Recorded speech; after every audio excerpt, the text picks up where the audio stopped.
We're talking about spooky ADHD myths today. And so I'm going to start out with one of my favorite slash least favorite, the one that we hear the most, which is tell me if you've heard this. Everybody is a little ADHD. Has anybody heard that? Well, everybody's a little bit ADHD. So that is our myth, our first myth. And so the truth to that is that it's roughly anywhere from 3 to 8% of the population. Some people say a little bit more on the lower side has ADHD. And if you can guess why that's a myth, is that people without ADHD experience what we experience sometimes, whereas we experience it all the time, right? So everybody gets bored sometimes. Everybody gets restless. They might forget stuff. They might, be late, get bored, like all of that stuff. Everybody can experience that stuff. But the difference is the root of it is different. It's in the way that those four parts of our brain have developed, and with our neurochemicals, and then also in the severity and the consistency. And so somebody might be late sometimes because they forgot to check the clock, whereas somebody with ADHD, our brain literally gauges time differently, right? We see time as like now and not now. And that's it. And our brain, some people say we look at it instead of like a continuum, it's like laterally, which is why we can get in the zone and forget, certain things, but just be so focused and so present. And so that's because of different sizes and volumes of our brain and how our dopamine is regulated. So not everyone is a little ADHD. And then another one kind of follow-up. Have you heard of that? It's like, oh man, with these screens that we have, it's making everybody ADHD. So that's kind of like the piggybacking on it is these screens and our addiction to social media and stuff, that's making people have ADHD. And again, ADHD, at least 87% of cases are purely genetic, right? So there's a 50% chance you're going to have it if your parent had it, and 50% chance your parents have it if you have it, so vice versa.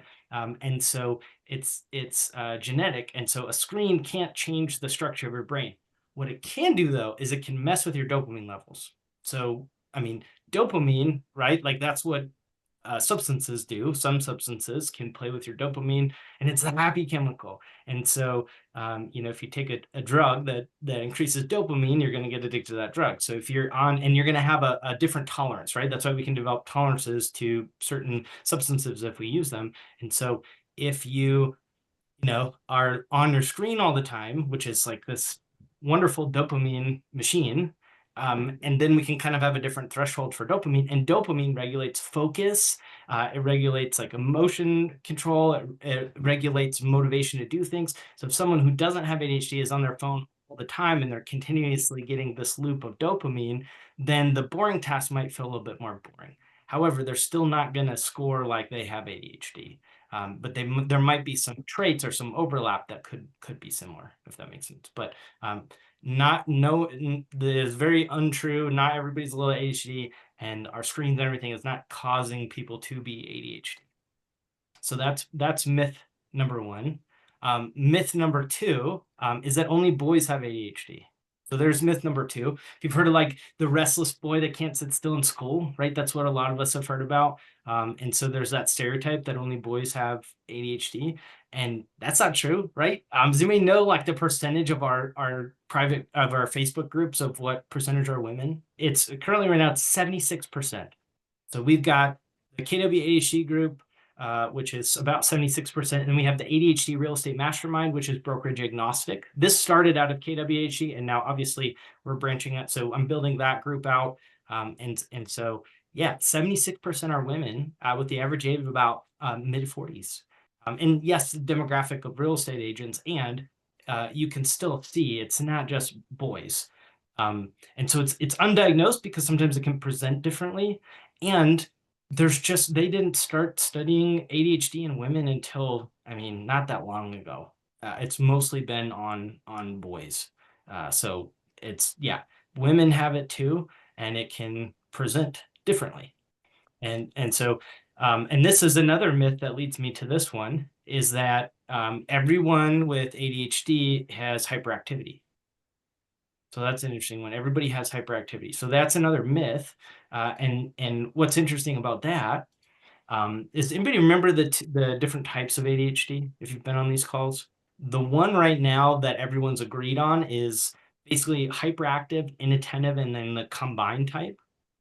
So it's like you either have hyperactive, inattentive, or a combination of two. But what you're talking about, though, like you've done some research, is that there are some people that have a theory that there's a couple more, and then you've got someone over here that has like another scoring. When we talk about the main types, you have the hyperactive type, the inattentive type. So the hyperactive type is what you think about, right? Can't sit still, restless, always moving, maybe more impulsive, like just kind of fidgeting all the time. Whereas the inattentive type, as you've heard me talk about, is take all the outside energy. And then instead of you seeing on the outside, I might be very, very calm, but the busyness is going on inside of our heads.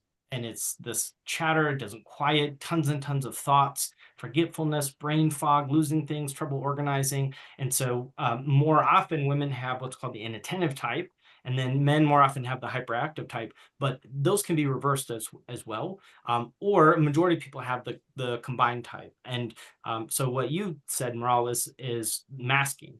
And so women typically are more likely to mask. Men mask as well, but there might be a little bit more pressure to mask and hide some of those traits.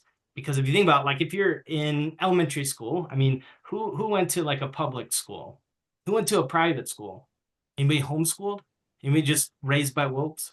That would be cool too, right? In school, whatever you're at, think of like if there's a boy that's jumping on top of the desk and making noise, and being kind of rowdy, and then you see a girl jumping on a desk, making a lot of noise and being kind of rowdy, who's going to get reprimanded first?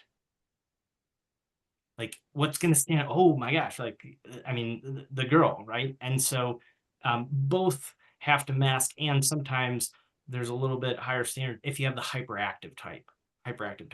Um, and so, yeah, that can definitely happen. And so, yeah, it's with boys, it's with girls, and not everyone has the hyperactive type. Some people might be more inattentive. I've coached men who are purely inattentive, right? So there's not hyperactive, and they've gone to doctors, and the doctor said, you don't have ADHD because it doesn't present the same one. So it's really interesting. Another one is that ADHD is basically pushed by drug companies. Anybody heard that one? It's like pushed by drug companies or pharmaceuticals, and it's just to sell meds. That's a really interesting one that I've heard. So as we know, if you've been on here, right, there are different parts of the brain that form differently that create ADHD, and it's hereditary, and it goes way back. I mean, we've got historians going back and saying, yes, Albert Einstein had ADHD, and yes, Thomas Edison and Alexander Graham Bell and Walt Disney had ADHD, and all these significant people in our world. So we know that it's not just, it existed before big pharma. So it's not pushed by drug companies. And so, yeah, that's a myth as well. Another one is next myth is ADHD is caused by poor nutrition, or nutritional deficiencies cause ADHD, and supplements are going to cure it. So I'm in a couple of groups. I grew up in North Dakota. My family are farmers, and I like to prepare. I went through the Hurricane Helene, right? So like I'm in some prepper groups. I'm not crazy, I promise, but like in Facebook, there's some prepper groups or like homesteading groups because I just like to know how to live off the land. And my family used to hunt and things like that. And somebody posted in there about ADHD, and oh man, can you guess what was in there? Oh my, I could have just taken the chat and used that for the myths. It was crazy. People saying, that you're going to, mess yourself up with ADHD meds, and it's big pharma, and there's a lot of paranoia around that. And you know what? I think that it's not necessarily everybody's fault. It just there hasn't been a good enough job, because ADHD is still new, about educating with this, especially with like the Ritalin craze that happened in the 90s that I think spooked a lot of people. So ADHD is not caused by poor nutrition, and we are more likely to have nutritional deficiencies. So correlation does not equal causation, right? So we're more likely to have lower vitamin D levels, which probably majority of us on here, unless you're taking a supplement and you get your blood work tested, you probably have lower levels. I mean, it's rare for me to meet somebody who's normal levels without that, who's neurodivergent. And that can make brain fog, worse, focus worse, energy level. It's big on energy. Depression is really common when you have low vitamin D levels, but correlation does not mean causation. So what they're finding is there's more and more evidence of our biology and our nervous system is literally different. Like it's a whole different like type of human kind of like our nervous systems wire differently, our brains a little bit different. We're more likely to have certain autoimmune diseases, um, POTS, Ehlers-Danlos syndrome, mast cell activation syndrome. And so they're finding this really interesting correlation that our some of our tissue is maybe more elastic. So if you've ever, there are some people with ADHD and especially with autism where we actually look younger than we are. That's a common thing because there's more elasticity in our skin. And so there's, again, this is like a new frontier, no pun intended. And so we're finding out more and more, and it's really neat. Um, so another thing, right? So nutritional deficiencies do not cause ADHD. It's not caused by poor nutrition. It's not caused by Red 40. Now, some poor nutrition can turn up the volume on certain traits, but it doesn't cause it.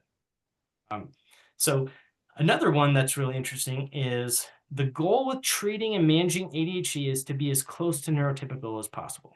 So the goal with ADHD is let me conform, let me be like, let me get the way that I'm wired as close to other people who don't have ADHD. And that's the goal. We want to cure it or we want to treat it. And so in the comments, why do you think that's a myth? I'm curious. Why is that a myth? And why is that not the goal? Kelly says, so you're saying Tylenol does not cause ADHD? It doesn't. No, it does not cause ADHD or autism. There are no studies that correlate that. When that was announced, they said they haven't finished the studies. There may be a correlation, but they do not have proof. So I think they jumped the gun on saying that, which, you know, I would have waited till I had proof if it were me. So yeah, Tylenol does not cause ADHD or autism. There's no studies that prove that yet. So why is it a myth that the goal is to be neurotypical? We have certain abilities, right? We have certain abilities. It's the cultural norm, right? And so you think, oh, the majority, and yet there are really special gifts. And you heard me say just a little bit ago of like all these incredible people who have ADHD. I mean, Michael Jordan, right? Justin Bieber has ADHD. Simone Biles, amazing gymnast. I think I said her last name right. So the thing with ADHD is, you know, when we take ADHD and we sit in front of a computer and try to answer emails or things that don't create dopamine, it can be really boring. It's really hard for us and we struggle. Yet when we put us in higher pressure situations or places where we need to be really creative or have a lot of empathy or intuitiveness or be able to, as I say, have a good bullshit detector, right? See if people are being fake and like if they're really trying to help you see through things. We thrive way over somebody who doesn't have ADHD. So it's really like putting accommodations in place for the traits that are difficult in a world that's built for the majority, because of course you're going to build a world for the majority, right? I mean, if it's only 3 to 8%, and you have to choose how to build a world and a society around, you're going to build it for the majority. And so sometimes, as Albert Einstein says, it's like we're a fish judging ourselves because we can't climb a tree. And yet when we embrace ourselves and say, hey, I'm a fish, put me in the water, boom, we can thrive over other people. So yeah, Catherine, yeah, people don't understand neurodivergence. And again, there's more and more coming out. And it's so fascinating to me that there's a stigma when we have, like, if you look at the billionaires and the change makers in our world, majority are neurodivergent. It's kind of hard to find. I mean, entrepreneurs, you're going to find a bigger percentage of neurodivergence than not. And I mean, Mark Zuckerberg of Facebook, right? I mean, the richest man to ever live, who just hit over 500 billion in net worth. Elon Musk, neurodivergent, has created stuff for space, you know, regardless of where you sit on the belief of him and where he's at politically. He's done science stuff, right? We have Richard Branson, who did Virgin Airlines. These are all very neurodivergent people because it's a perfect making for an entrepreneur because we do well under pressure, right? We have lower dopamine levels that then go to baseline, whereas other people, they'd spike and they'd be, you know, all over the place. Trauma causes ADHD. Who's heard that one? So that's definitely a myth. So we are more likely to get PTSD if you're neurodivergent, though. Anybody have a thought of why that is? Why with ADHD are we more likely to develop PTSD? ADHD causes trauma. It can. It can. Why are we more likely predisposed to PTSD than someone else? And trauma does not cause ADHD. And there was a myth, Gabor Mate. So really great with some stuff, and definitely perpetuated that myth until he was asked to retract it. So yeah, Stephanie says, I know people who are in treatment for trauma who are unable to get an ADHD diagnosis treatment because of this myth. There's a lot of overlap symptoms. Yep, there's a lot of overlap for sure. Ruth says, we feel deeply. Yep. So we have more sensitive nervous systems a lot of times, and we take in more stimulus, especially if you're on the autism spectrum as well, as someone who isn't neurodivergent. So that's why sometimes we're more sensitive to sound, right? Or scratchy fabric, or being uncomfortable, or feeling stuck, or like food textures or temperature. And sometimes we can shut off completely from it as well. But our nervous system is wired a little bit differently. If something's happening, we're more likely to pick up on extra parts or feel it more deeply. So there's a higher propensity for that. Also, we don't always trust ourselves, right? So if for so long, maybe you got some memory stuff going on, or brain fog, or trouble organizing, or we can have like big emotions or emotion regulation challenges. So sometimes we might react a little bit too much, and then we realize, oh, I don't know if I can trust myself.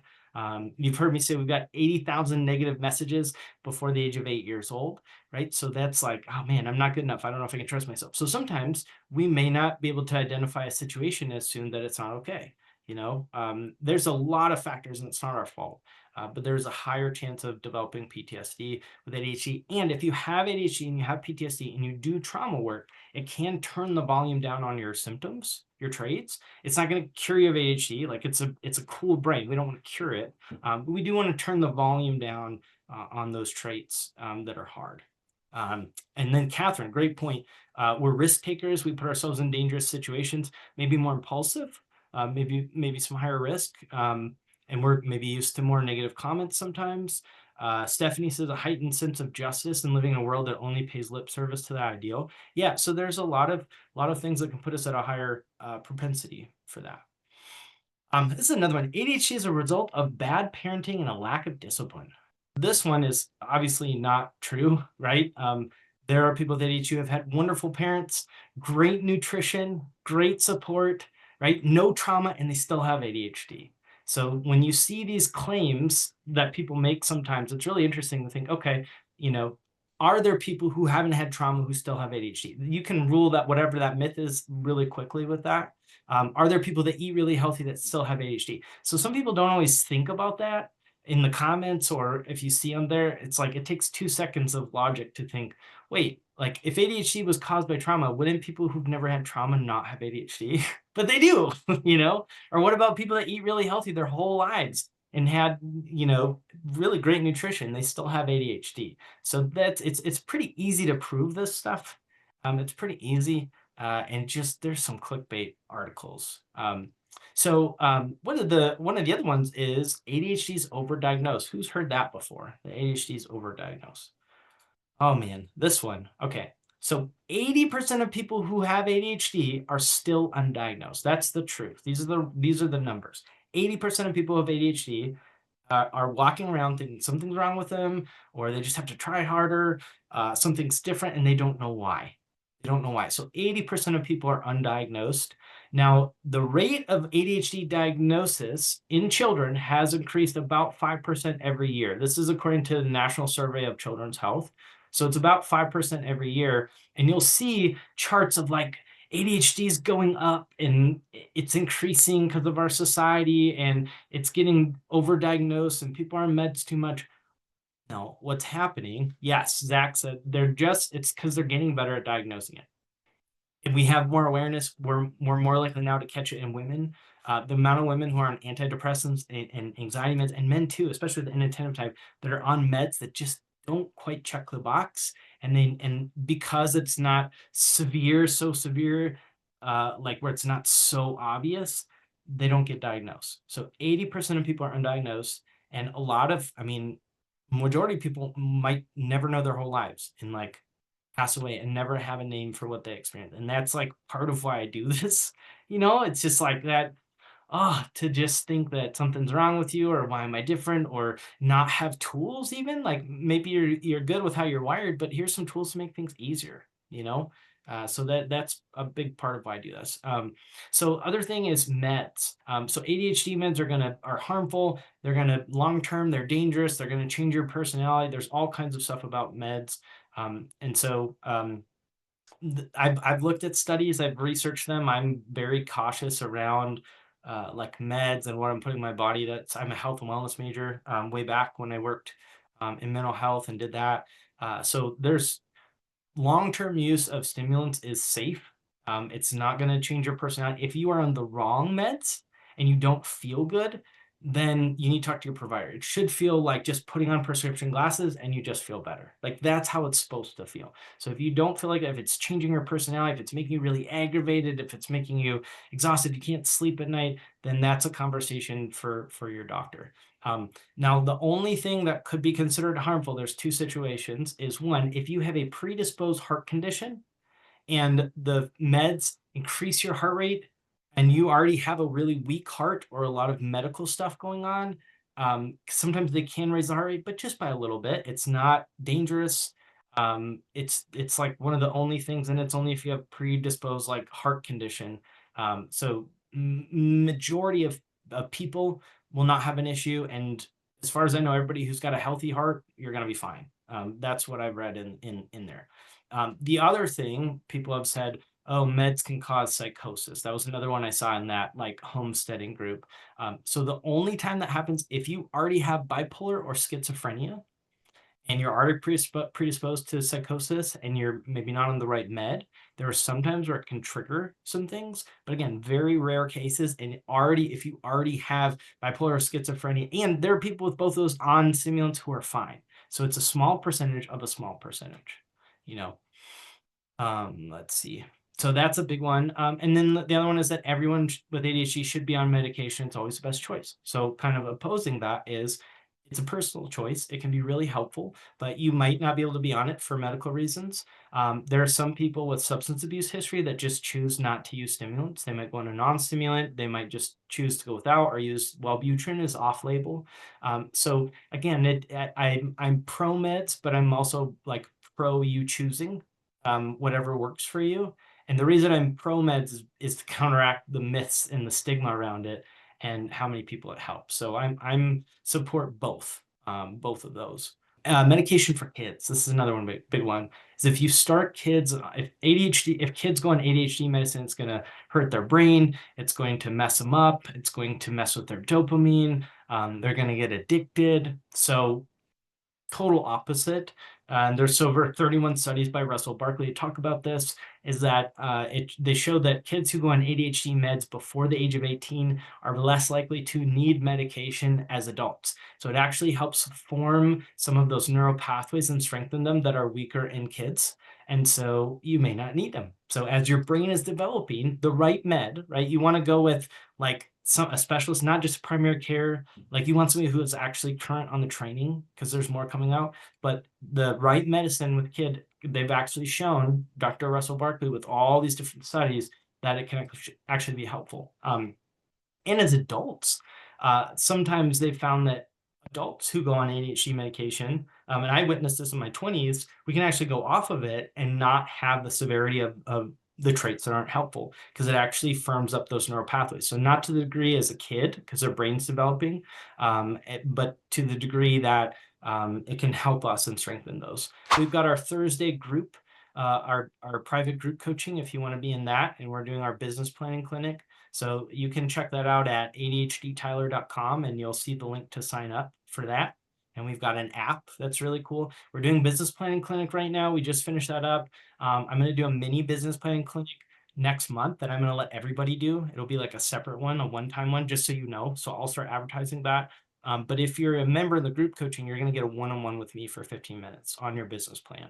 So that's for members. So if you want an ADHD friendly business plan, go to adhdtyler.com and join the community there. And then I will send out information when we get the date and time for the open ADHD friendly business. It'll be like a mini clinic, but you'll still get the whole spreadsheet and everything. It'll be really cool. So cool. Well, this is our Halloween episode. Thanks for being here. I'm gonna go ride my horse back to the homestead, and I hope you have a wonderful Halloween. And yeah, thank you for being here. Care about you guys so much. So just let me know if you need anything.